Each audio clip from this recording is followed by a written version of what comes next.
ძალადობის თემას მხატვარი ეთერ ღონღაძე თავისი ექსპოზიციით გამოეხმაურა. არაჩაგრული და სუსტი, არამედ ძლიერი და მებრძოლი ქალის ვნება, განცდა და ემოცია შემოქმედა ტექსტილის, გრაფიკისა და ფერწერის მიქსით გამოსახა.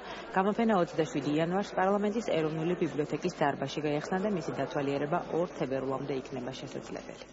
ძალიან სასიხარულოა, რომ ახალგაზრდა მხატვარი ეთერ ღონღაძე ამ თემას გამოეხმაურა საკუთარი ნამუშევრები და ეროვნული საქართველოს პარლამენტის ეროვნული ბიბლიოთეკა მასპინძლობს მის მხატვრობას მიძღვნილს სწორედ ამ თემისადმი, რასაც ქვია ქალებზე ძალადობა ქართულ საზოგადოებაში და ვფიქრობ, რომ ეს არის ძალიან საინტერესო თემაც და საინტერესოდ გადაწყვეტილი საკითხი მხატვრის მიერ. წარმოდგენილი მაქვს სხვადასხვა სიძლიერის ქალი, მათ შორის არის თამარ მეფე, რომელიც დახატული მაქვს გამჭვირვალე კაბით და მინდა ამ ნახატით გაუგზავნო გზავნილი ქალებს, რომ ყველას შეუძლია თავის თავში გააღვიძოს თამარი.